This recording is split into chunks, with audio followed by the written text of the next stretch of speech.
এ যেন এক ফুলের রাজ্য। যতদূর চোখ যায় কেবলই নানা প্রজাতির বর্ণিল ফুলের সমাহার। বিস্তীর্ণ এলাকা জুড়ে ফুটে থাকা এসব ফুলের সৌন্দর্য মুগ্ধ করছে ফুলপ্রেমীদের। নেদারল্যান্ডসের লিসে শহরের কোকেনহফ পার্কের চিত্র এটি।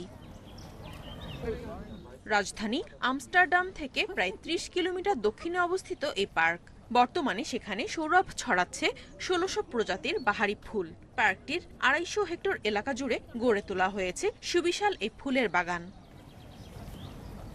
নেদারল্যান্ডসের বাগানি স্টিফান স্লবি ও তার ৩৯ সহকর্মী প্রতি বছর এই পার্কে বিভিন্ন জাতের প্রায় ৭০ লাখ ফুলের চারা রোপণ করেন।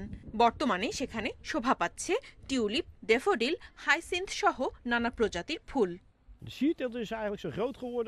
এবছরের সবচেয়ে বড় কাজ ছিল ফুলের চারাগুলো রোপণ করা। ৭০ লাখ চারা রোপণ করেছি আমরা। গত অক্টোবরের দ্বিতীয় সপ্তাহে কাজ শুরু করি। বড়দিনের একদিন আগে তা শেষ হয়। আমরা ৪০ জন হাঁটু গেড়ে বসে সারিবদ্ধভাবে প্রত্যেকটি চারা রোপণ করেছি। বাহারি ফুলের নৈসর্গিক সৌন্দর্য উপভোগ করতে প্রতিদিন সেখানে ভিড় করছেন পর্যটকরা। এসব ফুলের সুবাস মন মাতাচ্ছে তাদের। এক জায়গায় এত ফুল কখনো দেখা যায় না, সেজন্যই এই পার্কে এত মানুষ ভিড় করেছে। তার উপর এখন আবহাওয়া অনেক ভালো। গত ২০ মার্চ পার্কটি জনসাধারণের জন্য উন্মুক্ত করা হয়।